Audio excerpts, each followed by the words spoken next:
A retired FBI agent just uncovered hidden evidence linking Nancy Guthrie's disappearance to a violent global crime network. And what she found changes everything you thought you knew about this case. Her name is Jennifer Coffindaffer. She is not a commentator.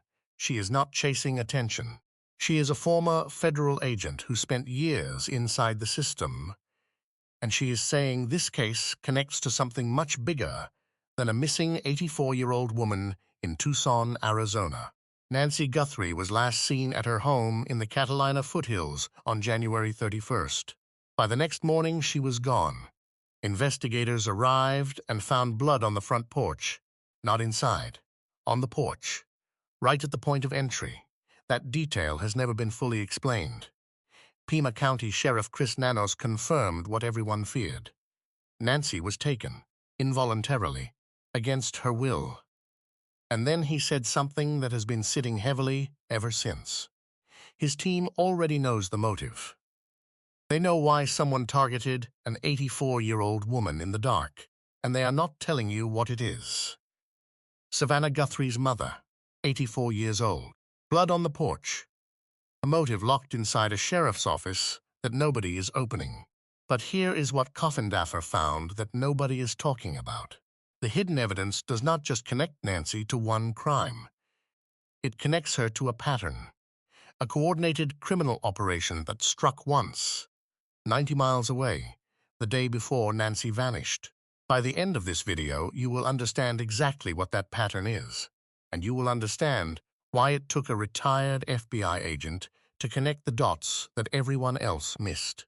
Subscribe to Justice Over Everything right now and share this video. Awareness is how we keep fighting for Nancy. Uncover the truth. Demand justice. That operation did not start on the night Nancy disappeared. It started the night before, 90 miles north, and Coffindaffer has been saying so since March, January 30th, Scottsdale, Arizona. One day before Nancy Guthrie vanished. A home invasion, targeted, calculated, allegedly connected to a scheme involving millions of dollars in cryptocurrency. Law enforcement responded. The case was logged, and almost nobody connected it to what happened 90 miles south the very next night. Almost nobody. Coffindaffer had been tracking this connection since early March. She posted about it publicly. She named it clearly. I have been speaking about a wrench attack that took place literally about 90 minutes north of Nancy's house the day before Nancy was attacked since early March. She was not speculating. She was building a case. So what exactly is a wrench attack? The crypto tracing company TRM Labs defines it plainly. Criminals use physical force or intimidation to compel a victim to hand over access to their cryptocurrency assets. The name comes from a hypothetical, an attacker using a wrench to force someone to reveal their crypto keys. It sounds abstract. It is not abstract at all. Here are the numbers that prove it. In the first 4 months of 2026 alone, crypto security firm CertiK confirmed 34 wrench attacks globally, a 41% surge compared to the same period the previous year. Total losses in just those 4 months, approximately $101 million. These are not opportunistic crimes. They are researched, planned, executed with precision. The most extreme example happened in France. David Balland, co-founder of the crypto wallet company Ledger, was abducted from his home alongside his wife. His attackers severed one of his fingers. They demanded a €10 million ransom. Both were eventually rescued. Multiple suspects were arrested. That is what a wrench attack looks like at its most extreme. A wrench attack checks a lot of boxes in terms of Nancy's case, Coffindaffer said. I have been concerned that this is a likely possibility for months. Now you know what the crime is. But there are 2 questions you still do not have answers to. Who knew Nancy was a target? And how exactly did they find her? The data tells us exactly how these criminals select their victims. And when you see the criteria, Nancy's name will make complete sense. Here is what you need to understand about wrench attacks. The victims are never random. According to TRM Labs, Criminals executing these crimes select targets deliberately. They research first. They monitor before they move. They build a profile on every target before they ever make contact. And they operate according to a very specific set of criteria that makes certain people far more vulnerable than others. Here are 5 ways wrench attack targets get identified. 1. They hold cryptocurrency wealth directly. 2. They are connected to someone who does. 3. They have displayed crypto wealth publicly on social media. 4. Their personal information is accessible and searchable online. 5. They are geographically close to a prior successful attack, placing them inside an active operational zone. Read that list again slowly. And think about Nancy Guthrie. She is the mother of Savannah Guthrie, one of the most recognized television personalities in America. That connection is publicly known, easily searchable, widely documented across years of national media coverage. Anyone looking for a target connected to visible wealth and public profile would not have to search very hard. Coffindaffer has been explicit about this. The victims of these attacks are typically individuals possessing cryptocurrency wealth or those connected to someone who has such wealth. That second category, connected to someone with wealth, is exactly where this case pivots. Now here is where it appears the picture becomes clear. A high-profile family connection, a coordinated criminal operation, a carefully selected victim. It feels like you finally have the full answer. You do not have the full answer yet, because Coffindaffer's hidden evidence does not just identify Nancy as a likely target.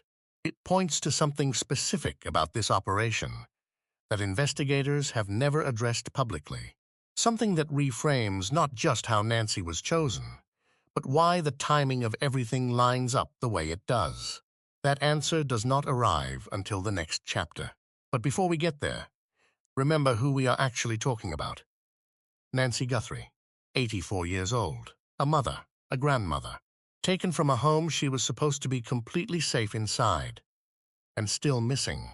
Coffindaffer says victims are chosen because of who they are connected to, not just what they own. Do you think Nancy was targeted because of Savannah? Drop your theory in the comments right now. Coffindaffer did not just identify the pattern. She identified something inside it that investigators have never explained publicly. And that is where this case gets darker. Here is what the mainstream media keeps missing. Coffindaffer has not just been theorizing about wrench attacks in general. She has been pointing to a specific piece of the picture that law enforcement has never addressed on the record. The Scottsdale home invasion the day before Nancy vanished was not just geographically close. According to Coffindaffer, it was operationally connected. Part of the same criminal push targeting crypto-linked victims across southern Arizona inside a compressed and deliberate window of time. That is the hidden evidence. Not one isolated crime, not 2 unrelated incidents. A coordinated sequence with Nancy at the end of it. And that distinction matters more than anything else in this case. And now look at what Sheriff Nanos confirmed. His investigators already know the motive. They are not releasing it. That silence is not routine procedural caution. That silence signals the motive connects to something larger than one abduction. Something an active investigation cannot yet put on the public record without compromising what comes next. A wrench attack checks a lot of boxes in terms of Nancy's case. I have been concerned that this is a likely possibility for months. Coffindaffer said that in March. She is still saying it now. Nobody official has contradicted her. Not once. The blood on the front porch is consistent with forced entry at point of contact. Exactly how wrench attack perpetrators operate. They confront at the door. They apply force immediately and without hesitation. Nancy was 84 years old. She was alone. Whatever happened on that porch happened fast and without warning. No suspects named publicly. No arrests announced. An active investigation holding its motive behind closed doors. And a retired FBI agent who connected the dots months before anyone else was paying attention. Share this video right now. Awareness is the only thing that keeps cases like Nancy's alive. This is justice over everything. Uncover the truth. Demand justice. Coffindaffer connected the dots in March. The sheriff confirmed a known motive. So why has nothing been announced publicly? Tell me what you think is being held back. Nancy Guthrie is still missing. Her family is still waiting. And the answers that exist somewhere in the silence between what the sheriff knows and what he is allowed to say. Here is what we know. Nancy Guthrie, 84 years old, was taken from her home in the Catalina foothills on January 31st. Blood on the front porch. Sheriff Nanos confirmed his team knows the motive. No suspects named publicly. No arrests made. No proof of life released to her family or the public. Jennifer Coffindaffer, retired FBI agent, connected Nancy's case to a coordinated criminal operation running across southern Arizona. She connected it to the Scottsdale home invasion the night before. She identified the wrench attack pattern months ago. She named it publicly and specifically. And she is still raising it now, while the official record stays completely silent. The hidden evidence she uncovered does not close this case. It opens it wider than most people realize. Because if Coffindaffer is right, and her federal credentials demand that you take that seriously, then Nancy was not a random victim. She was chosen, researched, targeted as part of a coordinated operation that did not begin and did not end on January 31st. That is what makes this case impossible to look away from, and impossible to accept as unsolved. Nancy Guthrie deserves answers. Her family deserves answers. And as long as this case stays open, so do we. Nancy is still missing. The sheriff knows the motive. Coffindaffer connected the dots months ago. What is it going to take to bring her home? Tell me below. Subscribe to Justice Over Everything. Like this video. Share it everywhere. Because awareness is how we keep fighting for Nancy. And for every case that deserves the truth. Uncover the truth. Demand justice.